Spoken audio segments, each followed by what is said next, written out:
नमस्कार दोस्तों, हमारी आज की इस कहानी का नाम है समय चक्र। देख लिया अपनी माँ का कितना अकड़ था उन्हें अपने ऊपर। कैसे कहा करते थे कि मुझे किसी के सहारे की जरूरत नहीं है।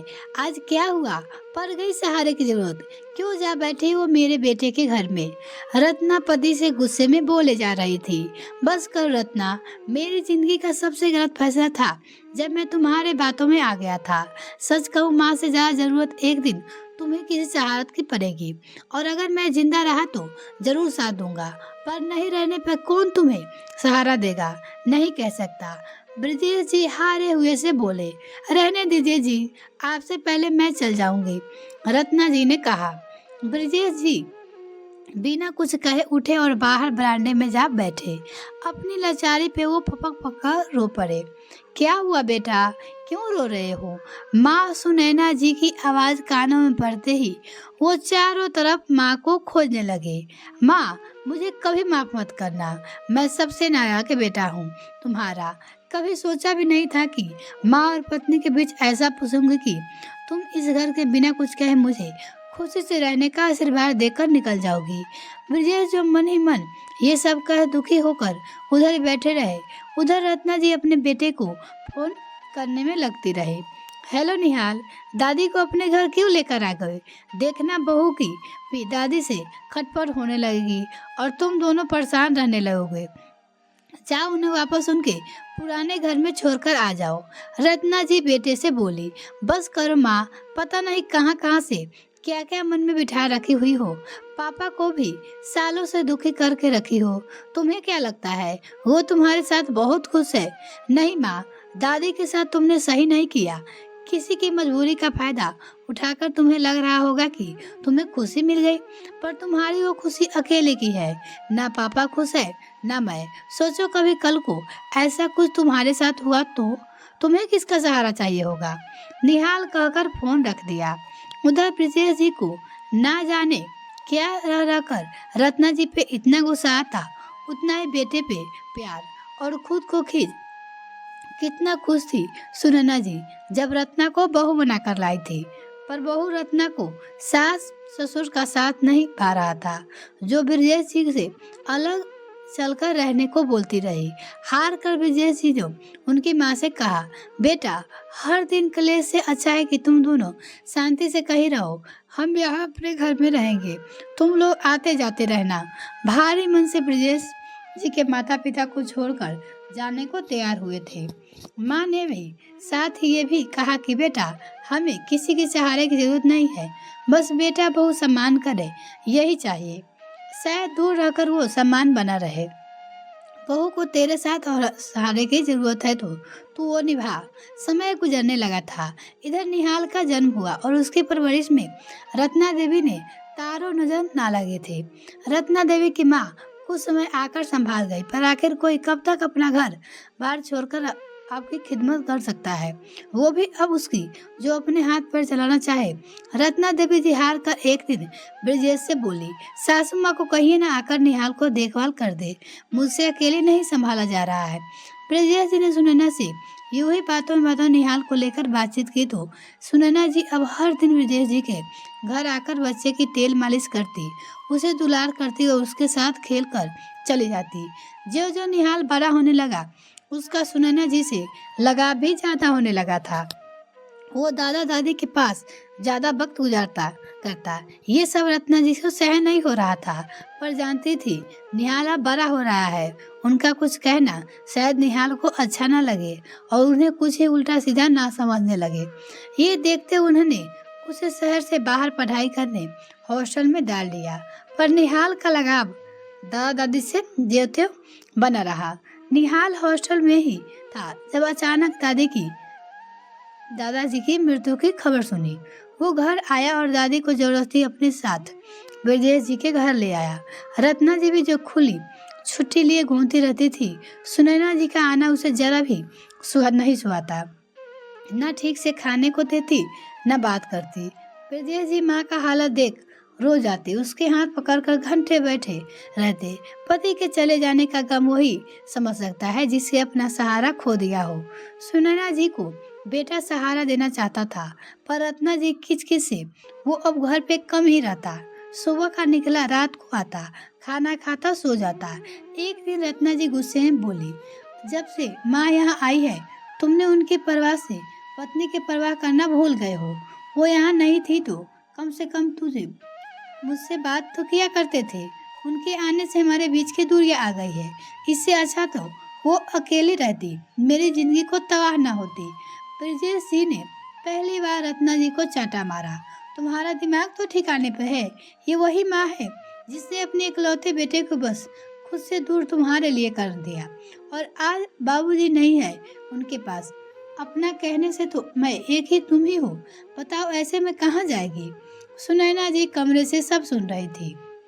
उठी और अपना सामान बांधकर कमरे में लटकी और अपने घर की चाबी पर हाथ फिराते हुए सोची, भगवान का लिखा कोई टाल तो नहीं सकता।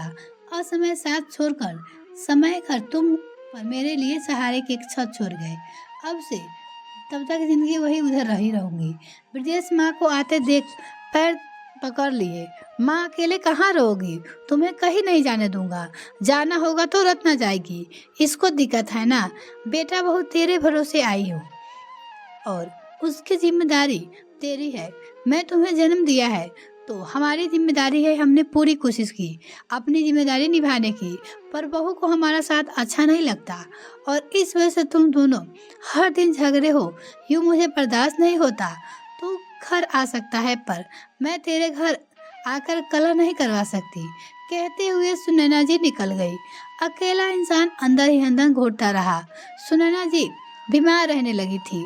उसकी बड़ी तमन्ना की थी कि निहाल का ब्याह देखकर इस दुनिया से विदा ले ले।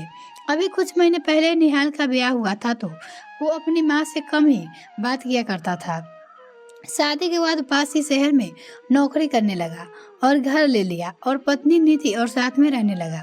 सुनैना जी उससे हजारों दफा कहा अपने संग चलने को, पर वो नहीं जिद करती थी।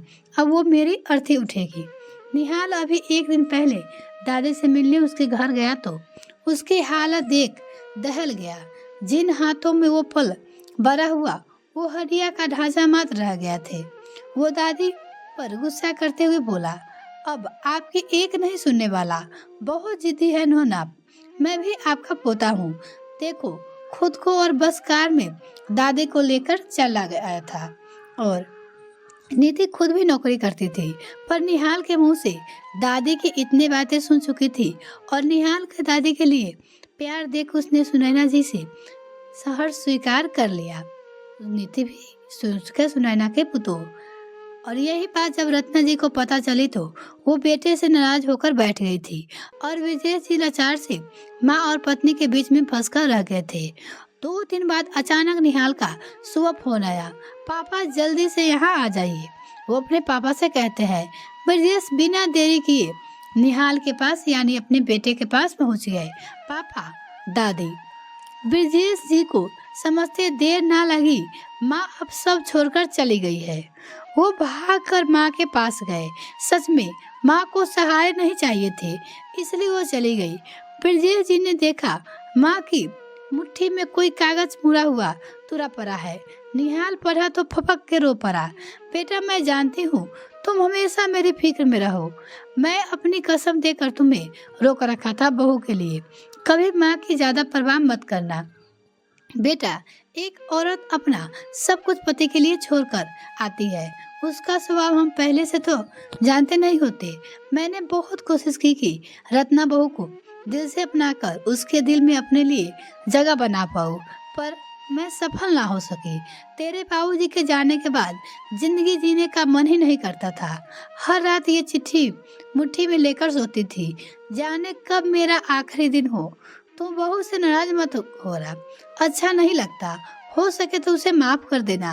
मेरे ना रहने से शायद अब उनकी जिंदगी में ये डर नहीं रहेगा कि उसका पति माँ के लिए उसे छोड़कर चला जाएगा।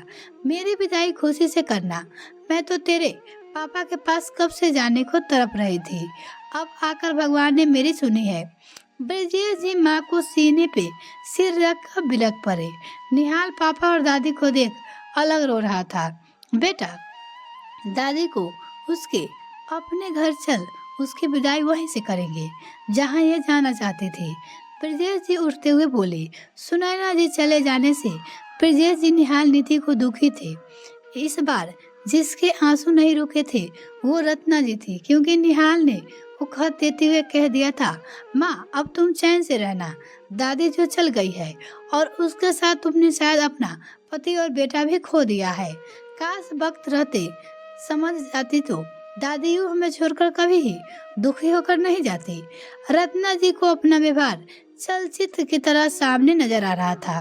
बच्चे चाहे कितना भी अपना क्यों न हो, समय के साथ समझ आ ही जाती है, सही गलत को परखना आ जाता है। कल को अगर मेरे साथ निहाल का व्यवहार तो अगर वो खराब हो गया तो क्या होगा। वो रोते रोते पति और बेटे से अपने व्यवहार के लिए शर्मिंदगी महसूस करते हुए बोली, मुझे पता है आप दोनों के लिए माफ करना मुश्किल होगा, फिर भी मुझे माफ कर दे। निहाल माँ को पकड़कर बोला, माँ काश ये माफी आप दादी से मांग सकती, हम तो कैसे भी आपका साथ निभाएंगे, क्योंकि हमें बिखरे घर नहीं चाहिए। दोस्तों, आजकल अधिकांश लड़कियां को ससुराल जरा भी नहीं सुहाता। पहले के समय में समाज का लिहाज के संग रह लेती थी, पर अब अलग रहना चाहती है। पर सोच कर देखिए, जिसकी जिंदगी में बच्चे के सिवा कुछ नहीं होता, वो कैसे उसके बिना रह पाते होंगे। समय का पहिया घूमकर पुनः एक बार उस जगह आ जाता है जहाँ से हम शुरुआत करते हैं। कल जो हमने किया, आने वाला कल को हमारे बच्चे वो कर सकते हैं। इसलिए परिवार का सम्मान करें, दोनों तरफ से सम्मान मिले, प्यार मिले, कोई भी परिवार ना बिखरे। किसी को ससुराल से आपत्ति हो तो इसे संदर्भ भी आप क्यों सोचते हैं अपने विचार व्यक्त करें। और यह कहानी आपको कैसी लगी कृपया कमेंट सेक्शन में लिखना ना भूले। कहानी को सुनने के लिए बहुत बहुत धन्यवाद। अगर मेरे चैनल को अभी तक सब्सक्राइब नहीं किया तो प्लीज़ मेरे चैनल को जल्दी से सब्सक्राइब कीजिए, साथ में बेल आइकन प्रेस करें ताकि मेरी और वीडियो का नोटिफिकेशन सबसे पहले आपको मिल सके। धन्यवाद।